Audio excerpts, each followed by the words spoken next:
On October 15th, the day before Game 3 of the National League Championship Series, October 16th in Japan time, a unique sense of tension hung in the air at Dodger Stadium as the showdown approached.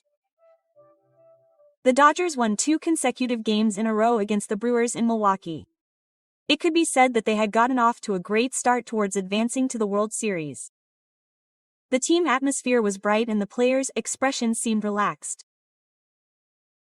However, there was a man who should have been at the center of the circle, Shohei Ohtani, whose expression seemed to be shrouded in a thick fog that did not allow for any clearing. The stage of the short-term battles known as the postseason sometimes produces heroes and sometimes tragic protagonists. Shohei Ohtani at this point may have been standing close to the school building.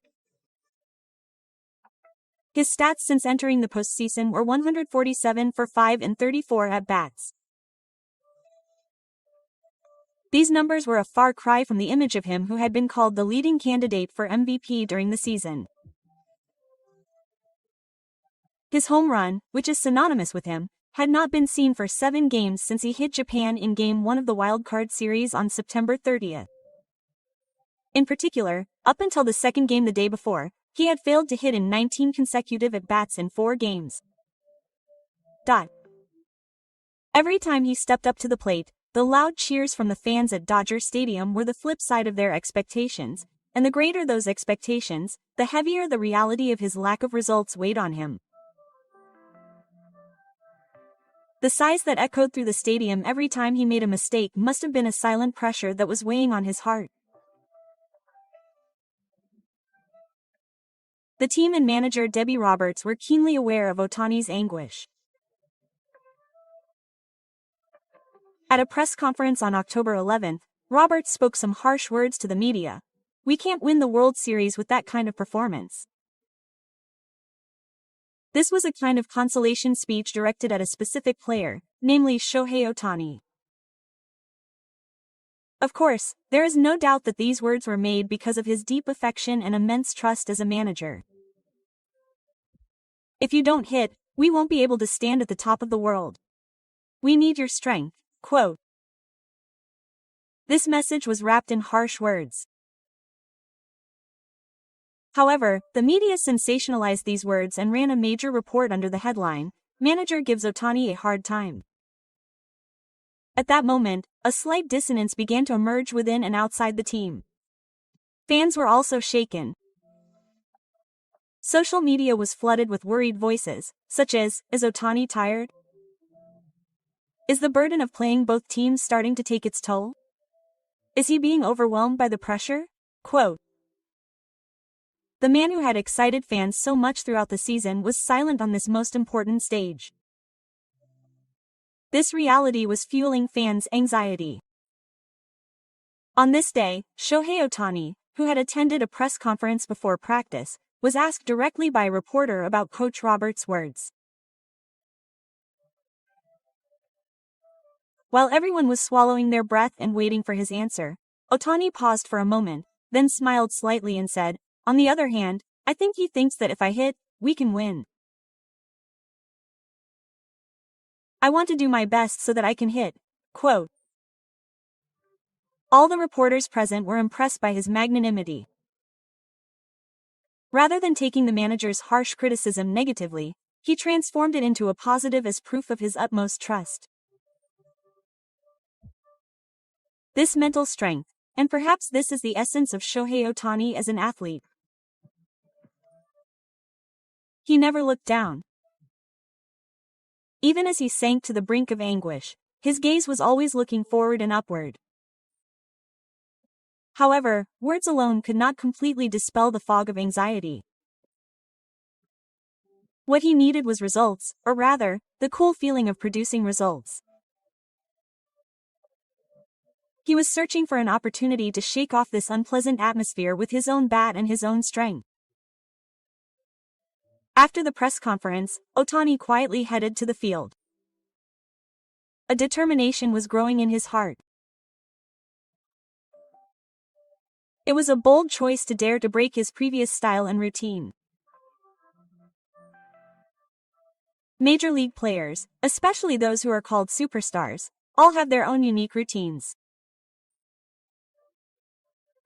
Pre-game preparation, training, meals, sleep, all of it is carefully calculated and has become a ritual to deliver the best performance.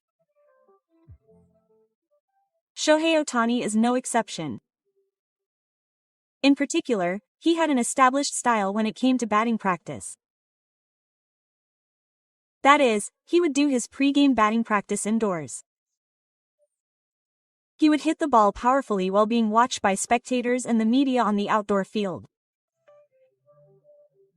While many players did this, Ohtani always worked silently on his swing in indoor practice, away from the public eye.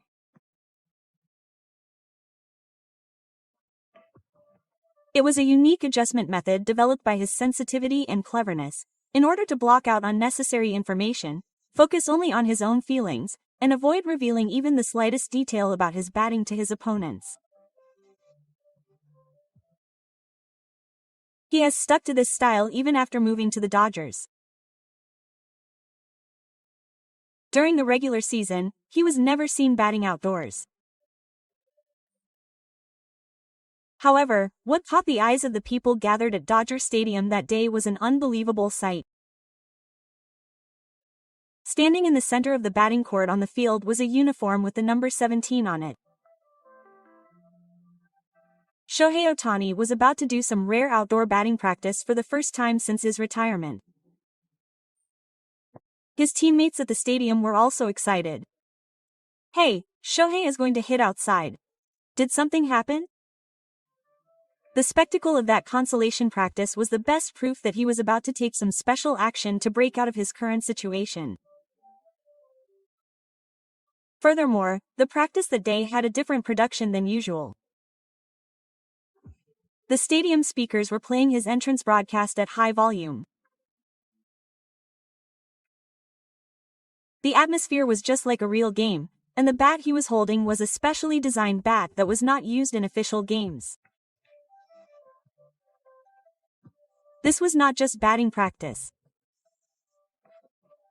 It was a kind of ritual and declaration by Ohtani himself to escape from the suspicion. He needed to change his mood, return to his roots, and above all, remember the joy of batting. It was his own kind of desolate time to reset his rigid thinking and refresh his mind and body. That was the true purpose of this outdoor consolation practice. In the detective next door, his colleague Michael Comfort Guy Notane was taking batting practice. Ohtani and Guy Notane took turns in pairs. A pleasant tension filled the quiet practice. In the bullpen, pitching practice, another purpose of that day's practice, had already been carried out. He has thrown 30 pitches and failed to hit a single in Game 4 of the series, which is scheduled to be pitched in 12 days. The media has repeatedly asked him if the strain of pitching is affecting his batting, but he has consistently denied it. "I don't think it has much to do with it." He doesn't allow himself to make excuses. He understands better than anyone that the cause of his inconsistencies is all a matter of his own technique and intuition.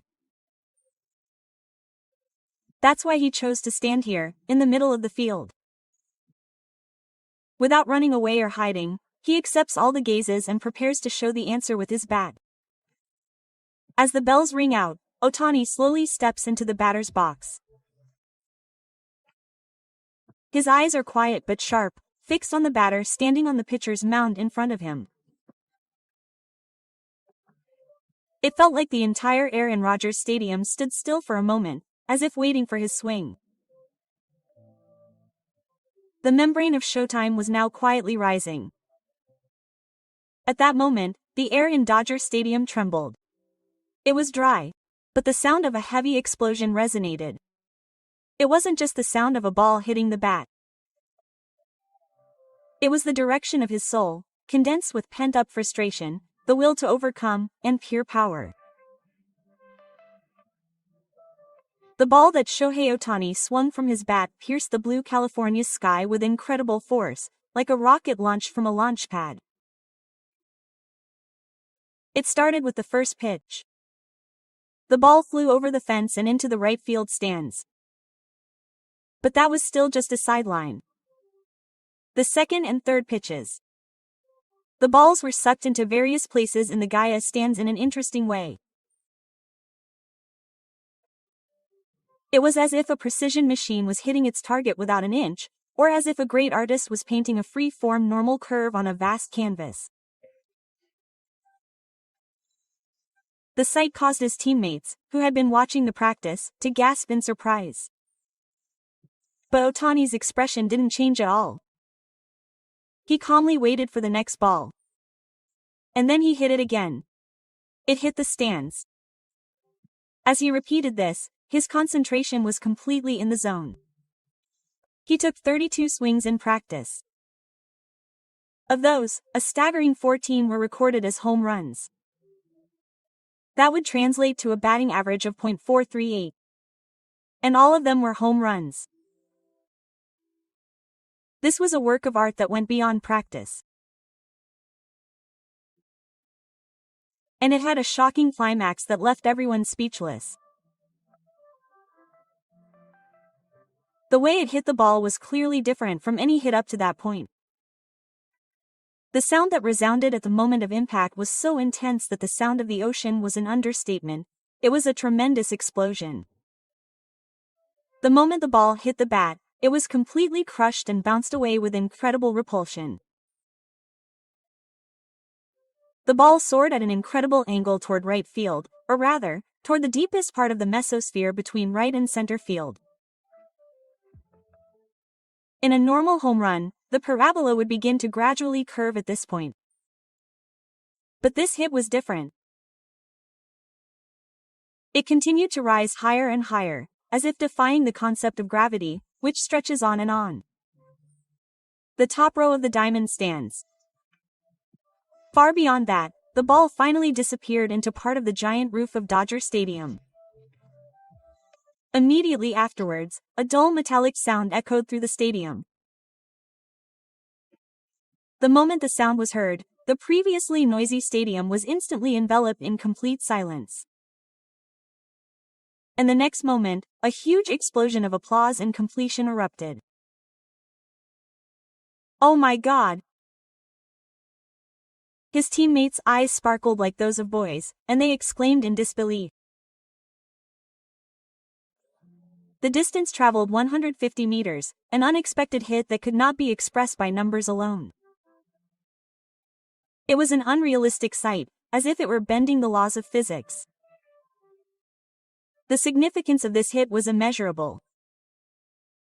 It was not just a huge home run. All the doubts, anxieties, and pressure that had been building up inside him since the start of the postseason. With a single swing of the bat, all of that was shattered into pieces, blown away into the sky by him, signaling his complete comeback. He recorded 3 consecutive home runs twice that day. However, what will undoubtedly be etched in people's memories and history will be the legendary hit that hit the roof of this stadium. After finishing batting practice, Ohtani slowly emerged from the stadium. His expression was filled with a calmness and a cool confidence that was incomparable to the one he had before practice. He didn't say much. Only his bat and that heaven-striking hit told the tale of his condition. The sleeping master